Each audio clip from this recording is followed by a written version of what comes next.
for joining everyone today. It's great to be here to talk to you about primates. I'm very jealous, Johan, that you have primates on your roof right now. I know they can be a bit troublesome, but I'm still very jealous. Okay, so I was asked to do an overview of African primates, and with about 200 species, it's quite hard to fit an extensive overview into 30 minutes. So what I'm going to do today is give you a brief overview of the different primates of Africa, talk a little bit about the different families that inhabit Africa, and then I'm going to do kind of a deeper dive into a few species and talk about kind of the fascinating traits that a few of these species have. And hopefully that's going to leave you with an even greater appreciation of Africa's primates than you undoubtedly already have. So just to quickly share a little bit about me. So my name is Jenny. I have worked in primate behavioral research for about 12 years. I've worked with a range of different species.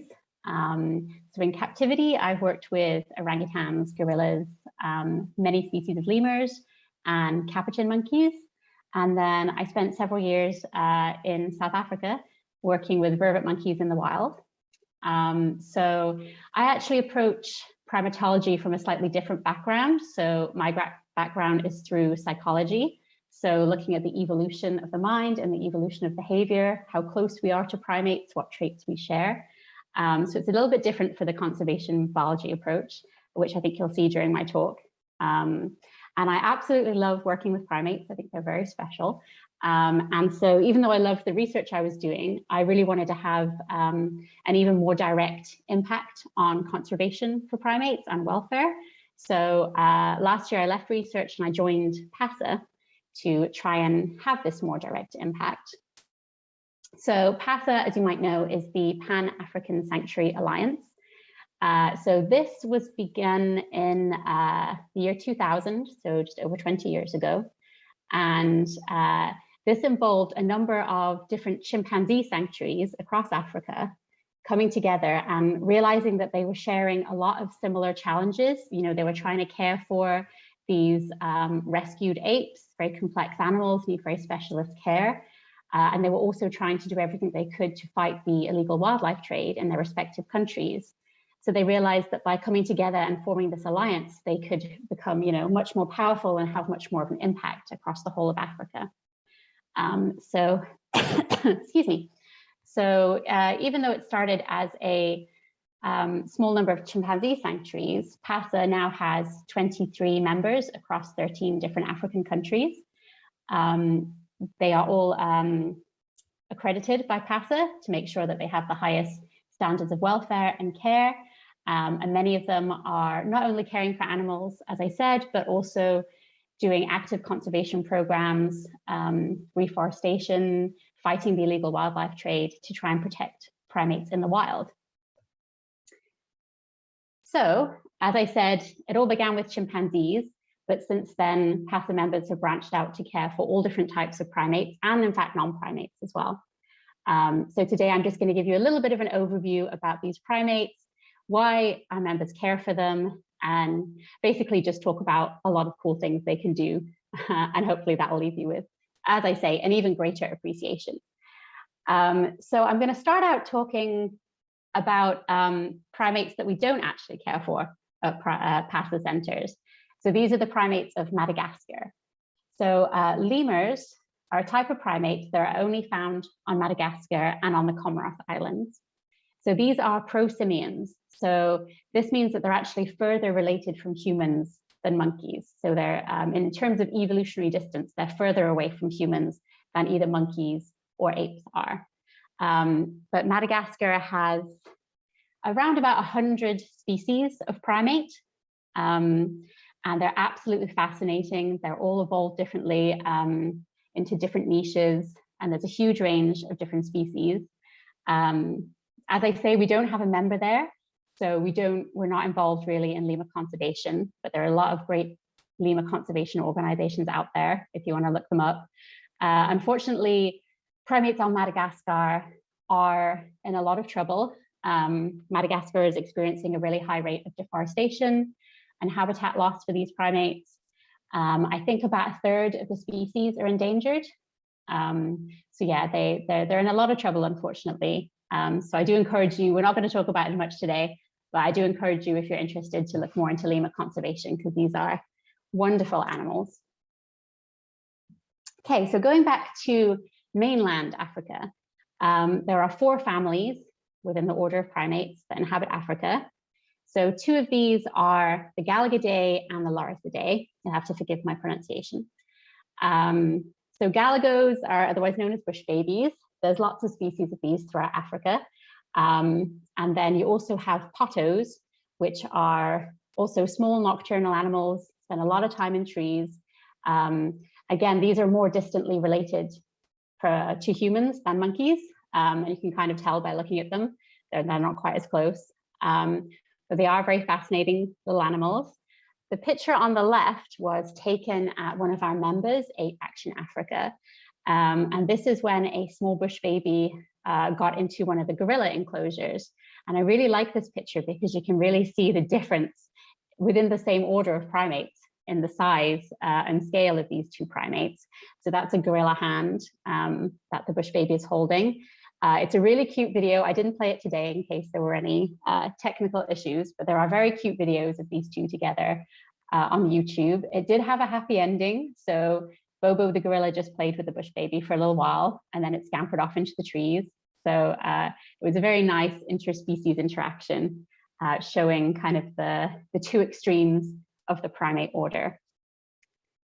Then moving on, the 3rd family, again, please forgive my pronunciation, is the Cercopithecidae, which I always have trouble with. You could also call these Afro-Eurasian monkeys, because members of the same family are found throughout Africa and Asia. They used to be referred to as Old World monkeys, but we don't really use this anymore. But if someone says Old World monkeys, this is what they're referring to. So within Africa, yeah, there's about 100 species of these animals.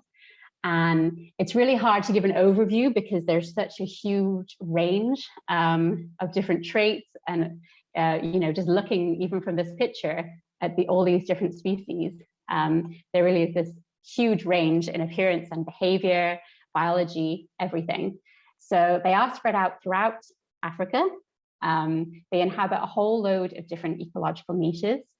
So some of them spend a lot of time on the ground and inhabit savanna landscapes like baboons.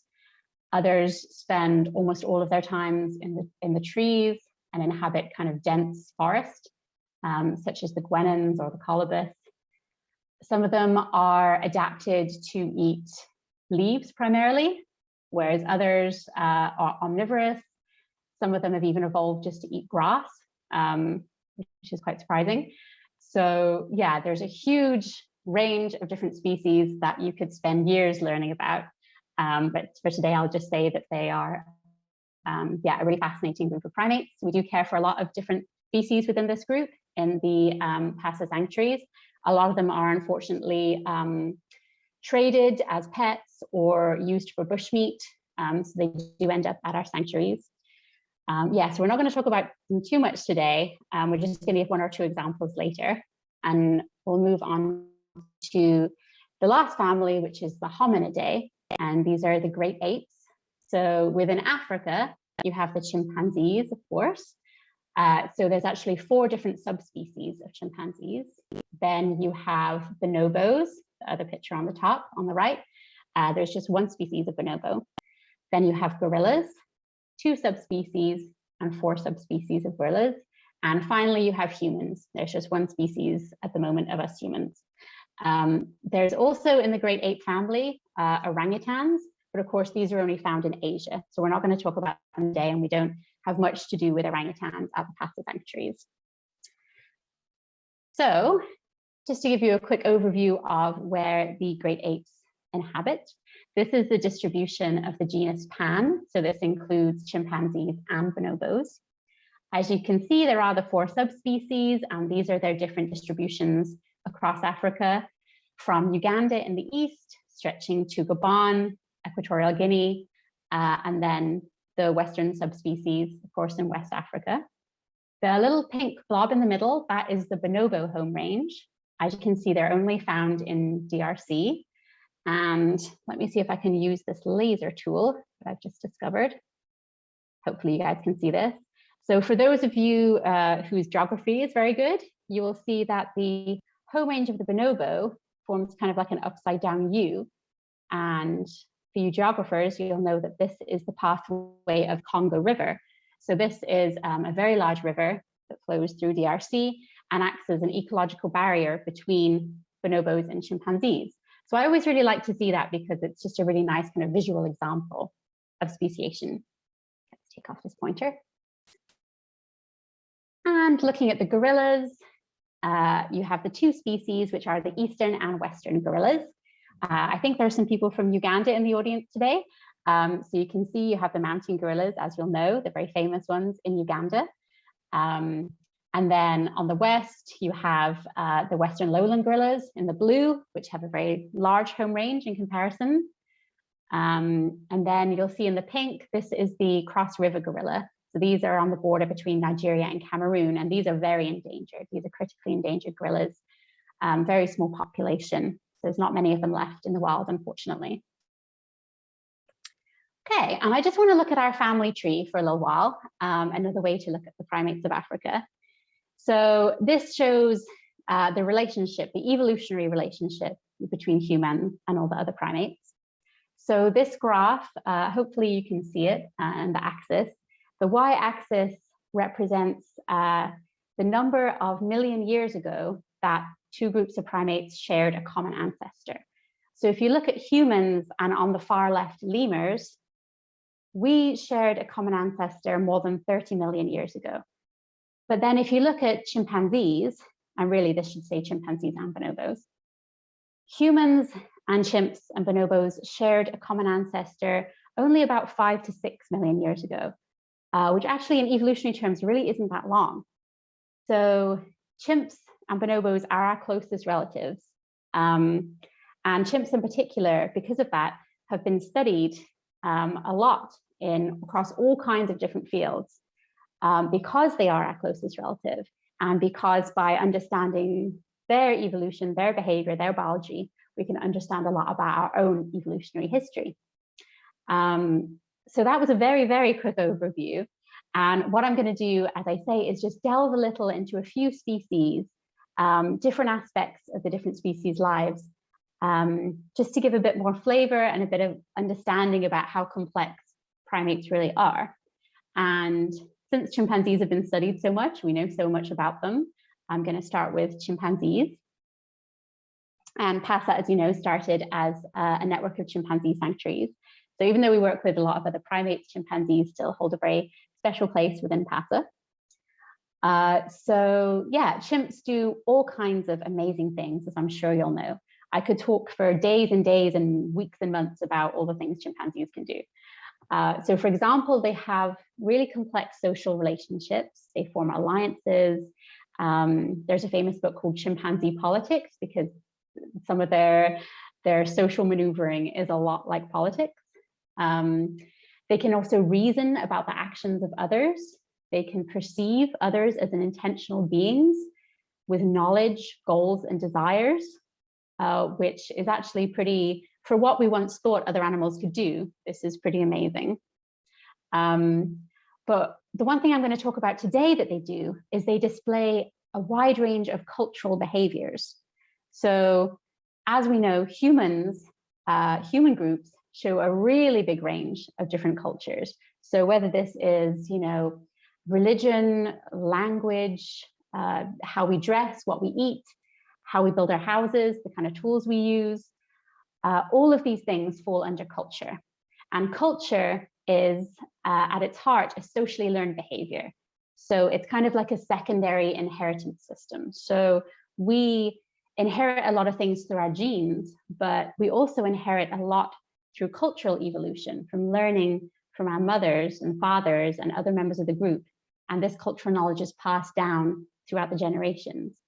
So for a long time, people thought that humans were unique in this ability. We're looking around, we're the only ones with, all these differences. We're the only ones that have culture.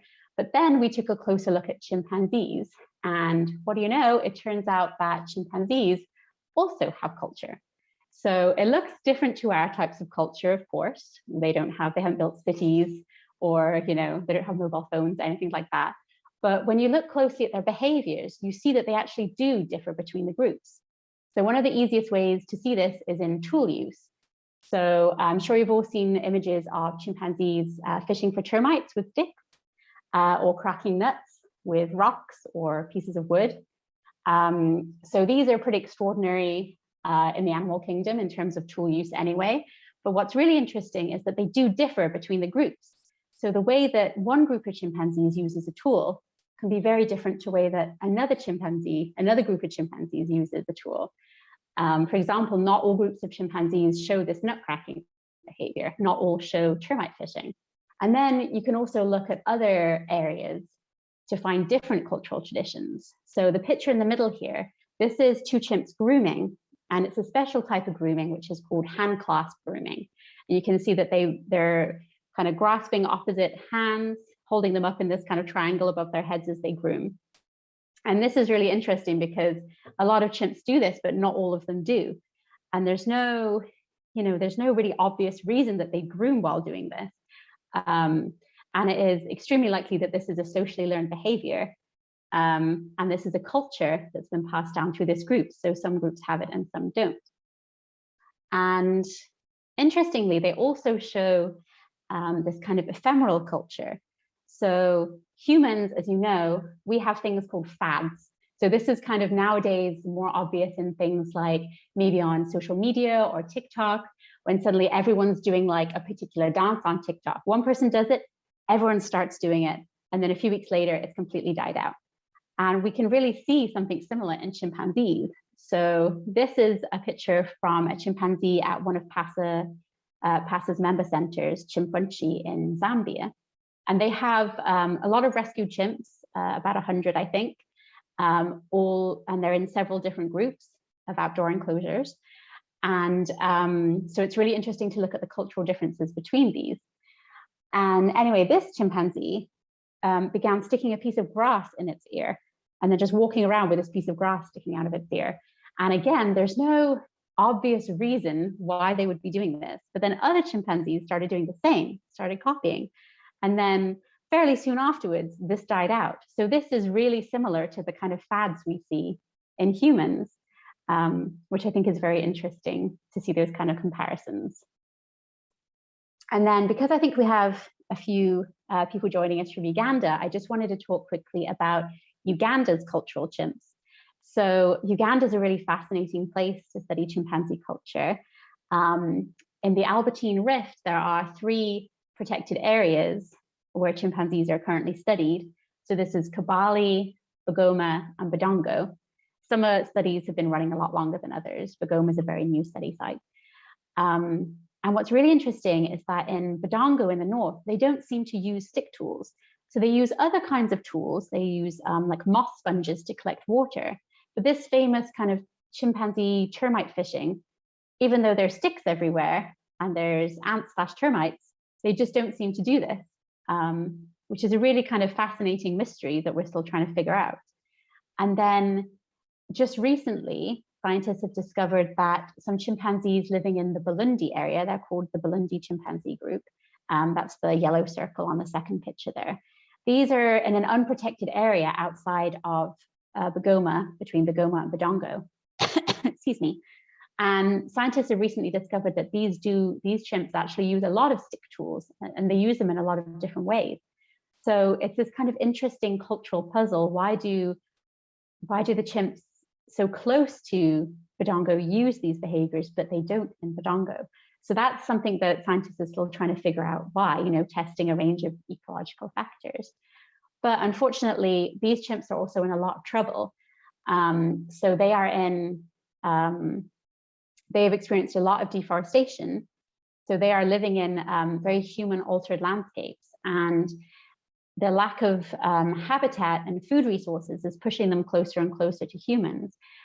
This is a picture from a National Geographic article that came out a few years ago of a group of chimpanzees that were living in very close proximity to local communities. And unfortunately, there has been cases where chimpanzees have killed young children from this community. And then, of course, there's killing of chimpanzees out of fear or retaliation. So yeah, both the community and the chimpanzees are in a very dire situation. So in order to kind of figure out the mystery of these chimpanzees, we first need to make sure that the population is protected so that we can figure this out. So our member Ngamba Island Chimpanzee Sanctuary in Uganda is doing a lot of great work in conservation in this area in terms of reforestation, trying to address this conflict. Yeah, but these chimps they're in a bit of trouble, so we really need to figure out a way to conserve them so we can then figure out these kind of cultural mysteries. Okay, I'm now going to move on to talk about bonobos. So for a long time, people thought bonobos were a type of chimpanzee, a subspecies of chimp. They used to call them pygmy chimps because they have a more slender build than other chimpanzees. And they're just found, as we saw in DRC, in this really swampy forest. And for a long time, their remoteness from human communities or from large-scale human communities really protected them. But now, there's more development, new roads being built all the time. They are in slightly more trouble. But there's also there's more research being done on them. There's more bonobo field sites.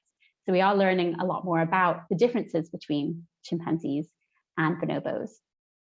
So one difference is that bonobos, they don't really use tools as much, or nearly as much in the wild. They use tools very little compared to chimpanzees. And this might be because they don't need to use tools to get food, but we still don't know. But in addition, they also have quite a different social system. That's quite interesting. So male chimpanzees, they have really strong bonds with one another. So the males stay in the group they were born in their whole lives, and as a result, they have these lifelong friendships with other males. And they use this to form alliances, as I talked about before, in a kind of political situation when trying to gain power. They form these powerful alliances and they support each other in fights. And compared to chimps, male bonobos don't really do this. They don't really have these strong bonds with each other, but what they do have is strong bonds with their mothers and the females in the group, which kind of leads to a very different social system and social environment compared to chimps. So in bonobos, females have more social power. So alliances of females can become quite high-ranking. They can support each other against males and end up quite high in the hierarchy. So it's not as simple as females outranking males, but there are situations when females can outrank males, but it's not all the time. It's a bit more complex than that. But bonobos do show a lower rate of aggression than chimpanzees. So male bonobos show much less aggression towards other males and females than male chimpanzees do. And this is also seen in intergroup interactions. So chimpanzees are territorial, and when they'll form groups to patrol their borders, and if they find another male chimpanzee from another group, they might attack and kill him. Whereas bonobos have actually been seen having quite friendly intergroup interactions with other groups, which is, it's quite a difference. So as a result, bonobos used to be, some people used to call bonobos the make love, not war chimps. So they use sexual contact between all different ages and all different sexes to reduce tension in stressful situations. So they end up having much less aggression, and they use this contact, so there's much less tension in the group. So there's a hypothesis that bonobos have evolved to be less aggressive, and this is called the self-domestication hypothesis, that they've evolved to be more tolerant of one another and have less aggression, which I find really interesting, and I really like to talk about because I do find that people tend to use chimpanzees and their kind of levels of aggressiveness kind of to base their ideas of human evolution. They'll say, humans are innately aggressive, or war is a very natural thing because we came from, an ancestor with chimpanzees. But then looking at bonobos is a really great alternate way to look at this and a way to kind of challenge these assumptions. And it's just really nice to see these big differences in social structure between these two closely related species. Okay, so finally, I'm going to talk a little bit about vervet monkeys. Now, I am a bit biased, so I did my PhD with vervets and I worked with them in the field for several years. So I don't deny that I'm biased, but they are also really fascinating. And we've just talked about apes so far, so I want to talk about monkeys a little bit. So vervets are quite widespread throughout Africa. And unlike many of the other African monkeys, their social system is governed by matrilines. So unlike chimps and bonobos, it's the males that leave the group and the females that stay, but this is quite common in African monkeys. And so this means that the females, they stay in their birth group their whole lives, and they do have these strong bonds with the other females that stay there. So their mothers, their sisters, their aunts, etc. But these bonds are really heavily dictated by the hierarchy. So in vervets, there's a very rigid female hierarchy. So female A is above female B is above female C, and then female A is always above female C. So very kind of ordinal ranking. And this is really based on the matrilines. So a female gives birth to a daughter, that daughter will take the place in the hierarchy directly below her. And a lot of primates have hierarchies, but they kind of vary in their strictness. And vervets is kind of on the more strict end. And this is actually supported by the monkeys in the group. So if two females have a fight, another female who's watching them will almost always support the highest ranking female. So this is kind of how they keep this social system in place, because if you're a low ranking monkey, you don't have that great access to resources and things. So if you didn't have to stay a low ranking monkey, you wouldn't. But these hierarchy positions are really kept in place by the actions of the other females. So this is interesting in itself, but it's also interesting because it shows that these monkeys can keep track of all these different third-party relationships. So they know every other female in the group and they know where each female belongs, which is actually, it's pretty cognitively challenging and it's pretty impressive. In addition to this, vervets also show kind of a rudimentary trade system. So they use grooming a lot in their social interactions. So there's a few pictures of them grooming on this slide. As you probably know, grooming is very common social behavior in primates. And it's also used as almost like a form of economy. So studies have shown that vervets will exchange grooming for social tolerance. So say one female A was grooming B, and there was a conflict where B might have attacked A. If A had been grooming B a lot before that, B would be more tolerant of female A. And that's kind of like I say, a rudimentary trade system, which I find really fascinating. And this also applies to infants as well. So infants in vervet monkeys are extremely popular. Vervet females absolutely love babies. All they want to do is get hold of a baby and play with it and hold it. They're like a really highly prized item. And so what lower ranking females will do is they will groom a higher ranking female that has a baby in exchange for some time with the baby. So you'll often see them in baby season. Everyone's trying to groom the mother. And then in return, they'll be allowed to hold the baby for a little while, which again is kind of this trade system, which is really, really interesting. And it does bring me on to my next point. So this isn't a particularly nice picture, so I do apologize. It's a bit fuzzy and it's also a little bit gruesome. So this is an adult female vervet. Her name is Baminde, and she was in the population that I did my PhD with. And she gave birth, but unfortunately her infant it either died during birth or it was died shortly after, we're not sure. But we saw that Baminde was carrying around the body of the infant with her in one hand. And so we followed her and we wanted to see how long she'd carry this dead baby for. And she actually carried it for 3 weeks.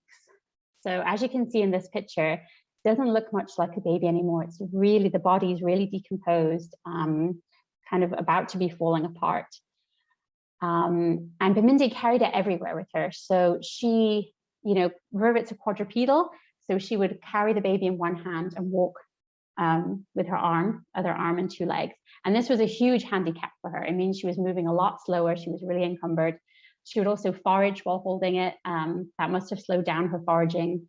Usually babies will grip onto their mothers, as we know, so the mum's hands are free. And this is a really huge investment to hold your baby in one hand.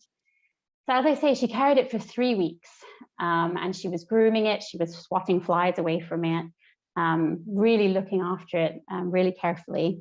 And then after 3 weeks, she just turned up without it. We don't know what happened to it. So we don't know why she did this. There's a lot of monkey species that also do this. It's been seen in chimpanzees, I believe in gorillas, many of the monkey species, even in cetaceans. Whales have been seen pushing their dead infants at the surface on their nose. And there's a lot of theories about why they do this. One obvious explanation is grief. So I can't say for sure that Bimindi was feeling what a human mother would be feeling in this situation. But you can see that there are a lot of parallels between her behavior and how a human that was grieving might behave, trying to protect the baby, etc. So as I say, I can't say that this is grief, and we don't yet know why they do this. There's some kind of large-scale studies at the moment that are aiming to try and delineate the hypotheses of why animal mothers carry their deceased infants. But what I can say is that what we've seen so far is that these animals, primates, but animals in general, do have these really complex inner lives with these complex social systems and these cognitive abilities. And this is something I want you to bear in mind as I go through the next few slides. So I'm just going to quickly talk about the PASA census. So as I say, we have 23 members that are all wildlife centers in Africa. And what we do every year is we send out a questionnaire and we ask them a bunch of questions to try and figure out more about, what challenges they're facing, what work they're doing, how exactly they're protecting primates, both in their centers and in the wild. And one of the things we ask them is to give us the numbers of the animals that they've rescued.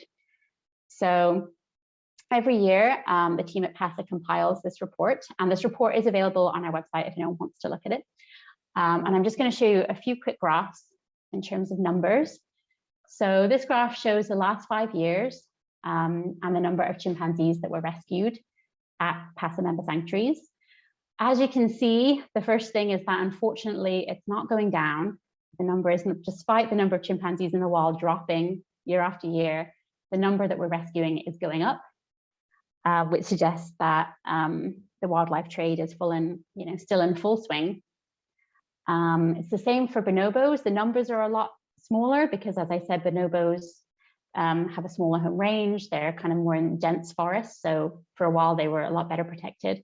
But these numbers are always also going up. And the same is true of monkeys as well, particularly guenons in areas like the DRC. We're seeing a lot more of these coming in. So this is obviously very worrying. And my colleagues in the rest of the series are going to talk more about PASA's work and about the threats to primates in the wild and all of these things.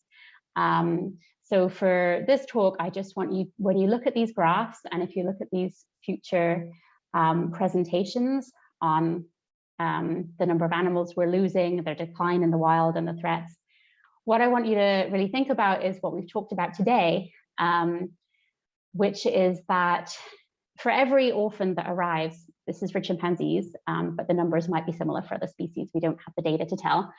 But for every chimp that arrives at one of our sanctuaries, it's estimated that between 8 and 40, that's 40, others are killed in the wild. And what we've talked about today is that these aren't just individuals, even though they are individuals capable of, complex feelings, complex behaviors, but they're also members of families, they're members of very complex social systems, and they're members of unique cultures. So if a whole group of 40 chimpanzees gets wiped out in the wild, that's a whole culture, a whole group of traditions that has suddenly been wiped out. And, you know, maybe in the future we can try and save them in captivity and then reintroduce them, but you're never going to be able to recreate these cultures and these complex social systems. So that's something I think as conservationists, we often think in terms of numbers. How many numbers are left in the wild? You know, it's a lot of focusing on the numbers. But I think it's also important to focus on these animals as members of complex groups as well. And as we said, individual cultures. And hopefully that can inspire us to protect them. Sorry to end on a bit of a negative note, but I think it is important to, you know, to think about these things so we can appreciate primates even more and, you know, understand the scale of what we're losing. And hopefully that can inspire us all to work even harder to try and protect them in the wild. So that's the end of my talk. Big thank you to all of the PASA member sanctuaries for all the amazing work you're doing and for contributing this data. And I'm very happy to answer questions if anyone has any. Everybody, if you would like to ask questions, you are welcome to post them in the chat. Or you could just raise your hand, use the reaction tools at the bottom and raise your hand, and you're welcome to ask questions. Holly, I see you are unmuted. Are you ready to ask a question? Yes, I am, indeed. But of course, we've got all these students here, so I think they get priority. I was just going to say, well done, Jennifer. That was really, really interesting. Some incredible photos, and I think you obviously have a lot more hiding behind that, because that came out as I'm going to give you a little bit. So maybe you asked me back. Is that what you were hoping? Because I hope it was. Yeah, I mean, it's impossible to cover everything. And even if you were talking for hours about these, all these wonderful things. So I just wanted to give you a quick snippet into all these kind of amazing behaviors. And of course, there's a huge body of published literature on almost every point I talked about. So yeah, you could really talk for days and days about any of it. Yeah, and hopefully some of it was interesting. So my question comes to you from the work. I used to work in Uganda, and I used to work on red carbon forestry projects. The reason I got out is because of the hypocritical nature of that industry. Now, one of the projects we were trying to work with was Abalinda Ebahangwa, which I think is near Bulisa, and it's a chimpanzee community that is on private land, but the private land is really only that kind of 37 hectares type size, very small. And you know, there were refusals to fund it or just to try to maintain it, even though the owner didn't want all the trees cut down but had no way of personally financing keeping them standing with the pressure from outside.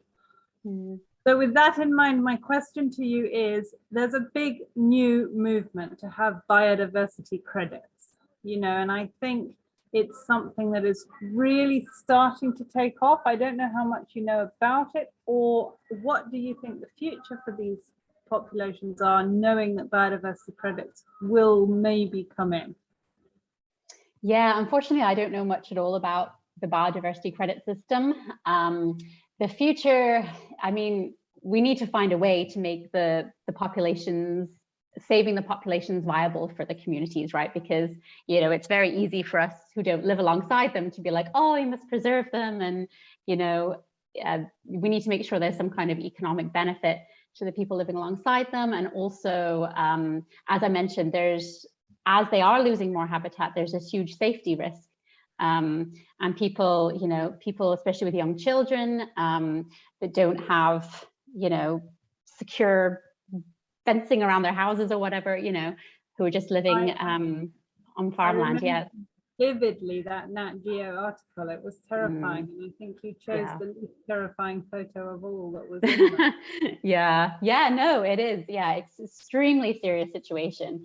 So yeah, I don't unfortunately know much about the biodiversity credits, but any system, of course, will have to address this conflict as a primary reason, you know. But yeah, unfortunately, I don't know too much about them, so I can't speak too much about that.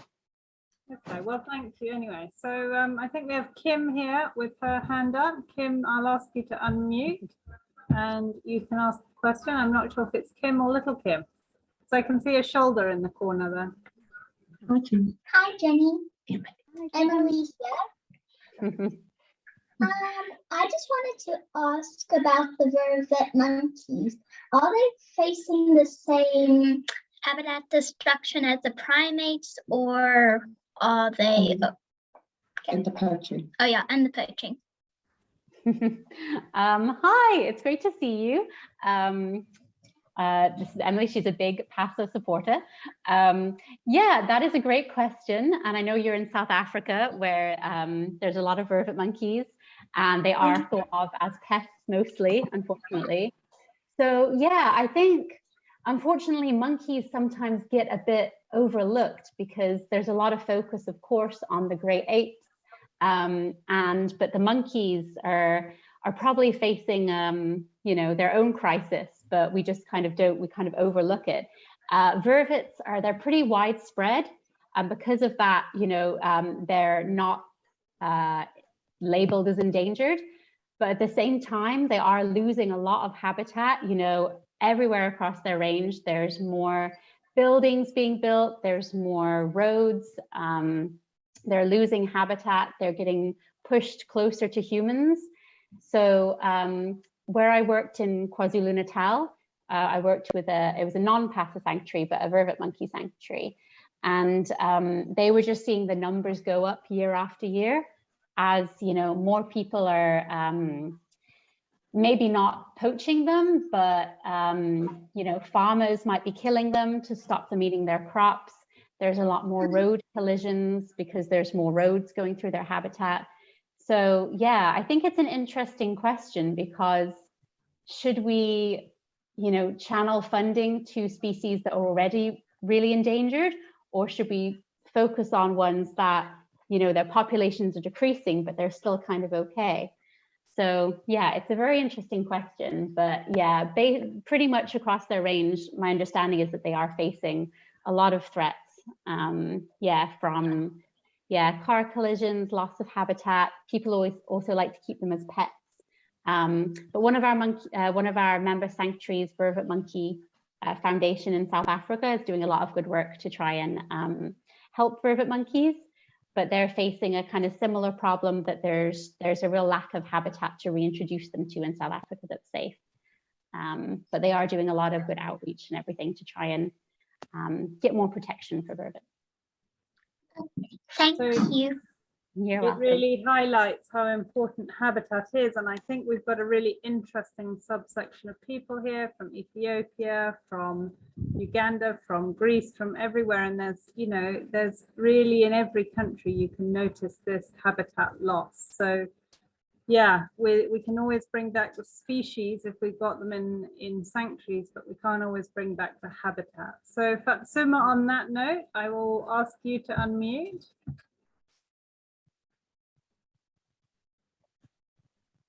Thank you very much, Holly. And thank you, Jennifer, for your presentation. I'm Fasuma from Nigeria. Sometimes this week, I think a few days ago, I just stumbled across PASA's site, and I was watching one of your videos, and in order to conserve some species, you say you have to put them in their natural habitat, but fence them up. I saw the video, they are fenced up. So I just want to know, what's the height of the fence that will make them not to jump to other places outside that protected place, so that eventually they are still safe, since most of the areas are under threat of habitat destruction. Thank you. Thank you, Fatsuma. Yeah, that's a great question. I think it really depends on the species. So a lot of the sanctuaries are in kind of prime habitat primate range. But of course, they need to keep the primates in enclosures because they can't just release them. A lot of the sanctuaries are close to villages and communities. And a lot of the primates, some have been in human captivity for a long time.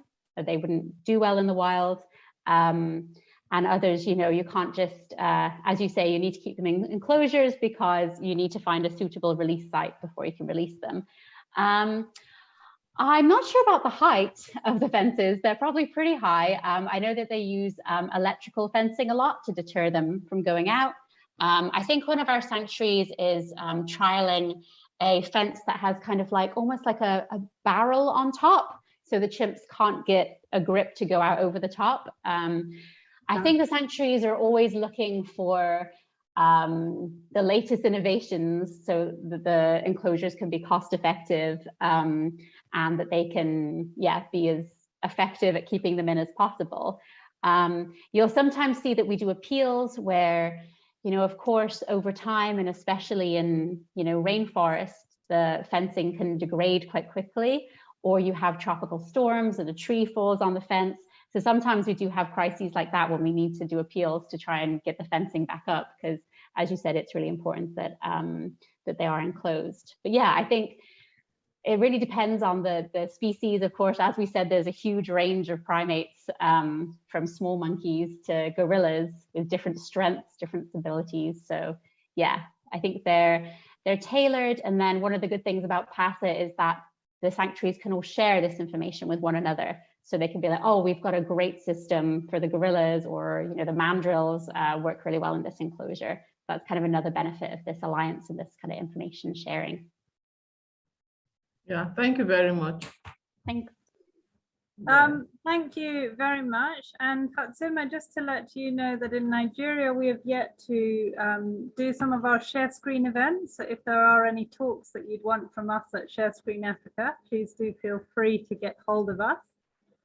All right. And I would just like to ask Nahabwe to unmute, because he is in Burundi working with transferable diseases. And I think this idea of fences also has another aspect to it. Like, if humans are coming in, what diseases are they transferring to the apes in these sanctuaries, and vice versa out of them? So Nahabwe, I don't know if you can see, I'm putting, yes, well done. Okay, over to you, Nahabwe, to kind of just tell us a little bit of why, this is important, I guess. Yeah, so good evening. My name is Haven, and I work with EP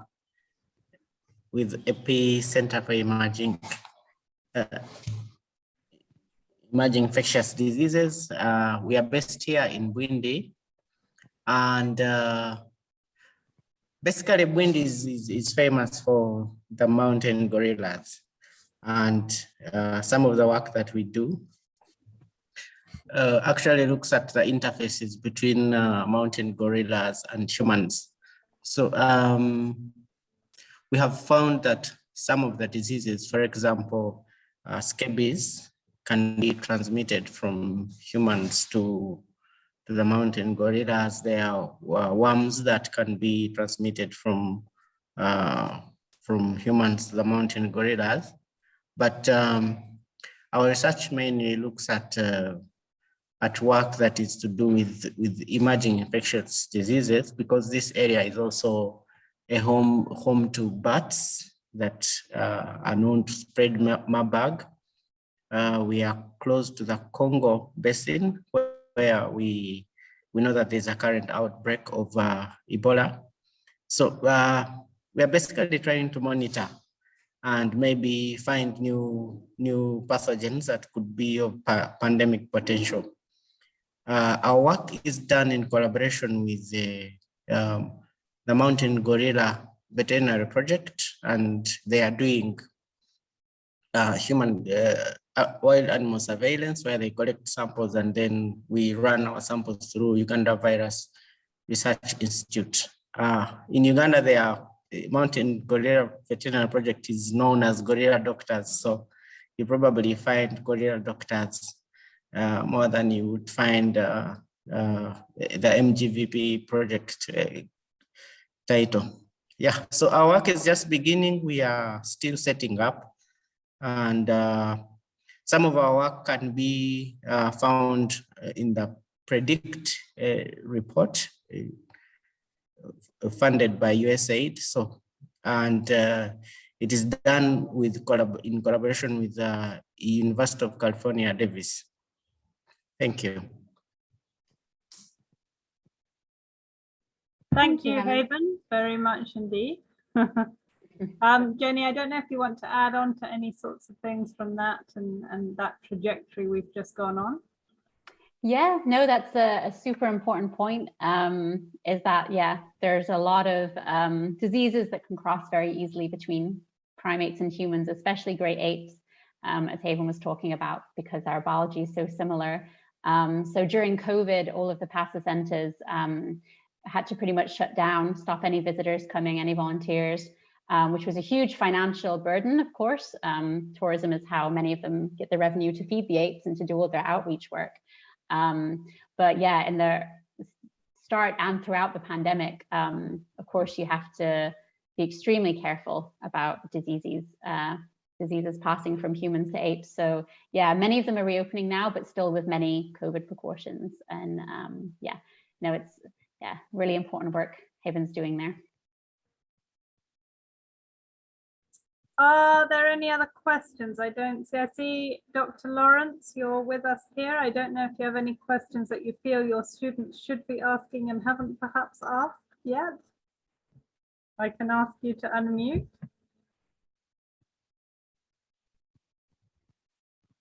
Yes, good evening. I'm happy to be here. My apologies. I think I have come in very late. I had a different meeting, but I could see in the platform some of the students from Uganda, including one student who is doing who has just finished a master's in Cape Town, is on part of this seminar. So I'm happy the attendance is not as I expect. I expect more because I did more mobilization. So I need to check why still the attendance is still down. But otherwise, I'm very extremely happy about these seminars and hope they raise more awareness about primate health. Yeah, thank you. Probably for the other members who are not here and may not be familiar with me, I'm Dr. Lawrence Mugisha. I'm a vet, a wildlife vet. I worked with Chimpanzee Sanctuary on Lake Victoria for about 8 years doing captive health management. And I've worked with PASA, Pan-African Sanctuary Alliance, and I've traveled in several African countries training vets in primate health. So that's why I'm here part of this discussion. Otherwise, thank you so much and nice to meet everyone. Over. Thank you. And for everyone here, Dr. Lawrence is also presenting in this series. I can't remember the exact date, but he will be presenting later on. So we talked about the cultures of chimpanzees. So my question to you is, or of all sorts of monkeys, how important are these sanctuaries to the culture of conservation in humans? That's a great question. Great link. Yeah, I think they're so important. I think sanctuaries are so overlooked in the conservation sphere, you know, especially from kind of the more kind of government level funders and things like that. You know, sanctuaries are really, many of our sanctuaries have been working on the ground in these communities for 20 years or more. And they're really, yes, they care for the animals, but they do so much more as well. They do so much outreach, so much education, even things like, you know, posting on social media. They're getting so many people from around the world engaged in these issues. And yeah, they're really working, they're really ingrained in local communities to do this work. So I think it is extremely important. And yeah, I think the word sanctuary has lots of connotations, and maybe some conservationists think, oh, they're just, you know, there's no conservation value, but actually the work they're doing is yeah, far and beyond what you might expect. And yeah, I think it's also important that they, in caring for the individual animals and really promoting animal welfare, they're contributing to this culture of kind of appreciation for animals, and that welfare is extremely important. But they're also straddling the conservation sphere by doing all this outreach, engaging local communities, creating economic opportunities for local people, so that conservation can be, you know, an economically viable path to go down for a lot of people. So yeah, of course I'm biased, but I think they're doing a fantastic job in this for the culture of conservation, and starting a lot of important conversations as well. Great. Well, I think you've just given us the title of one talk we should get on, is the importance of sanctuaries, because I do also feel they're overlooked. And I think there's almost a guilt complex in people who want to say they don't support sanctuaries or zoos, because we're almost led to believe that we shouldn't support them. It's like a cultural no to do that. However, I think a lot of people say that without true knowledge of what zoos and sanctuaries actually contribute to the furtherment of knowledge. And that is something that I think would be worth talking about. Yeah, and I think sanctuaries as well, you know, the animals they're getting are all rescued. Many of them are from the illegal wildlife trade. And something to bear in mind is that if these animals have nowhere to go, then law enforcement, they can't arrest traffickers. So, you know, they're not going to stop and charge and arrest chimpanzee traffickers if they're then left with a chimpanzee to care for. So what we actually see is that there's a lot more enforcement of wildlife laws when there's a sanctuary in the country that can take these animals. So just by being there and taking care of these animals, they're actually providing a really crucial link in that chain to stop the wildlife trade, which I think is often overlooked. And one final question. Are sanctuaries for life? Like if a depending on which animal comes in, I mean, you can't re-release them back into the wild, is that correct? Well, it really depends on the animal, and as we talked about before, the habitat. So that's probably the biggest barrier, is that, you know, you might get these animals, the caretakers do an amazing job at rehabilitating them, reintroducing them to social groups, kind of dehumanizing them as much as possible. But then when you look, especially for apes, when you look for somewhere to release them, you need to find somewhere that doesn't have an existing population, that's still good enough habitat that it meets all their ecological needs and isn't anywhere close to humans. And in Africa, unfortunately, even in the wildest places that we can think of, that those factors are really, really getting slimmer and slimmer. So one of our members in Cameroon gave a talk recently and said that she'd done a survey of, I think it was 15 areas around Cameroon to try and find a place to release the chimps that were the sanctuary, and she couldn't find one viable area. So that is the real problem at the moment. Some sanctuaries are managing it, like Lola Bonobo. They have a protected piece of land that they've managed to re-release the bonobos on, and that's a huge success. But then, of course, you need to protect that land. You can't just leave them to their own devices, or they're going to end up back in the wildlife trade if they're lucky at a sanctuary, if they're not, you know, somewhere else. So that's the real problem, is finding this habitat and being able to protect them. And unfortunately, that's kind of the real barrier they're facing. So one more question is that, I mean, we have this discussion. I don't know if have you visited Kenya? No. Okay, so we have an incredible park called the Aberdares National Park. And we often ask ourselves, why can we not release some, you know, some backup group of mountain gorillas there or something? I mean, obviously old Richard Branson has created an island where the lemurs are kind of safe. Yeah, they're not in their home habitat, but why, you know, he's bought this entire Caribbean island that's only for lemurs, which is an interesting concept, but why? And do you think there might at some point be a movement to say, well, look, their remaining habitat is not left, but there is habitat that could be suitable. We will release them there. And I know this is a huge long answer with loads of knock-on effects and loads of things, so try and keep it within a sentence. Yeah, I think that might be one of our only options. Like, I think looking at islands in particular, especially for primates, you know, chimps they don't swim, they don't cross water. That is probably going to be maybe what we hope might be an intermediary answer like release them back onto the island. That way they're not near humans, they're protected. And then one day, if we do manage to get our acts together and save, bring back their natural environment as close as possible within their natural range, maybe individuals from there can then be taken. Yeah, my guess is that will be the next step, if possible. Lawrence, over to you here.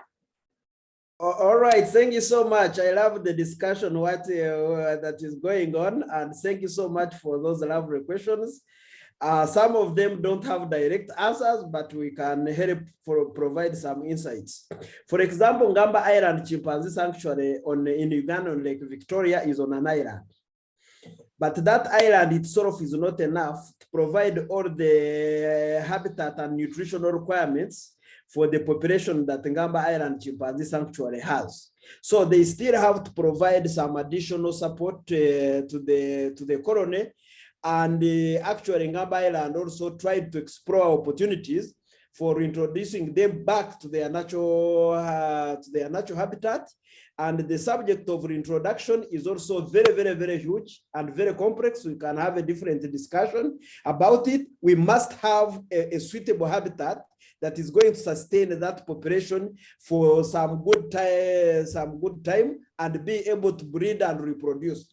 Getting such habitats in Africa is quite challenging. Some countries, for example, Kenya is not within the home range of chimpanzees or the gorillas. So you don't just introduce the primates, whether chimpanzees or gorillas, in a home range that is not an original home range for that specific primate.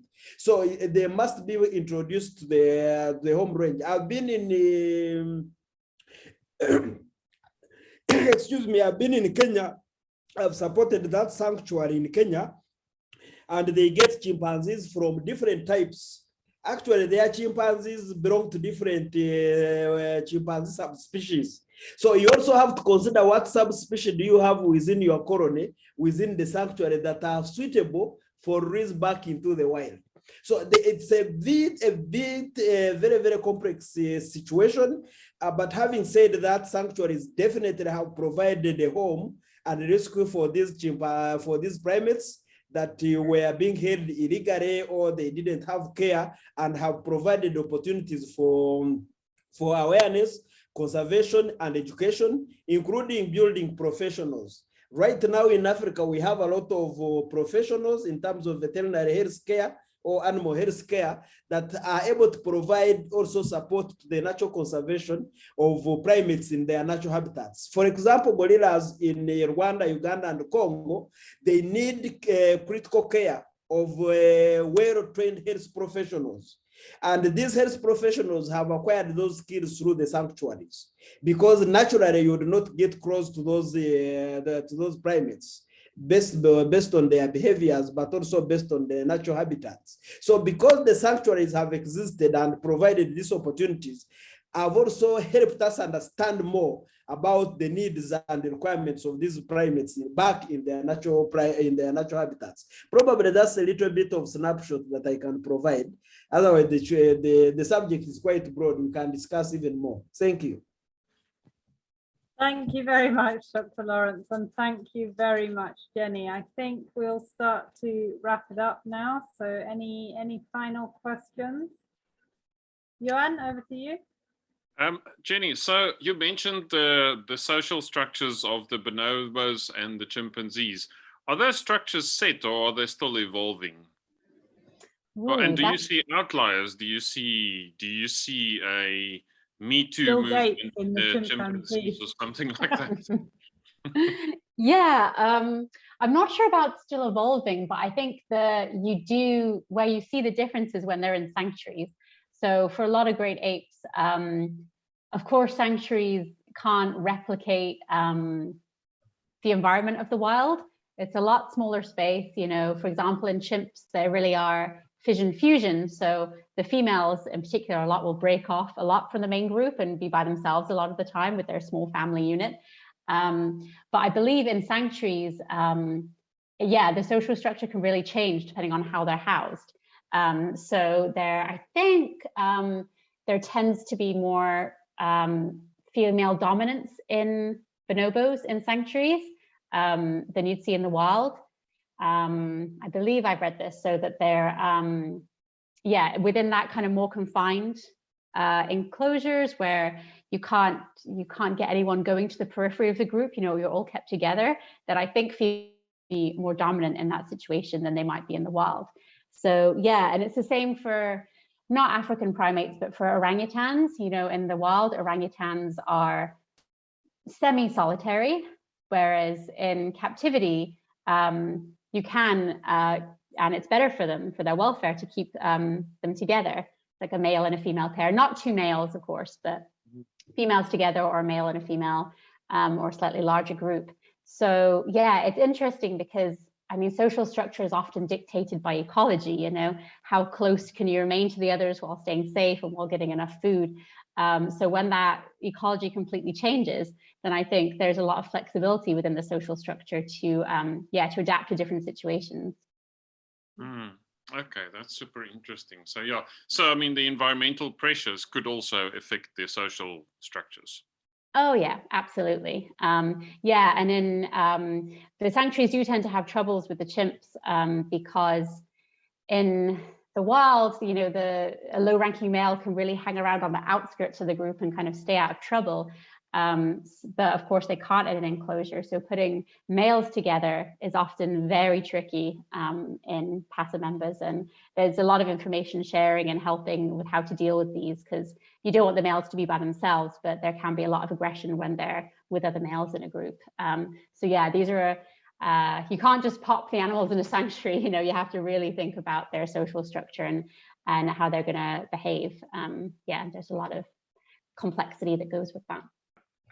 If there are no other questions, I am just going to thank Jenny and Dr. Mugisha. Thank you for joining us. Thank you for the students that join us.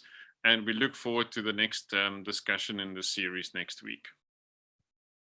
Thanks so much. Thank you, everybody. Thank you to Pasa once again.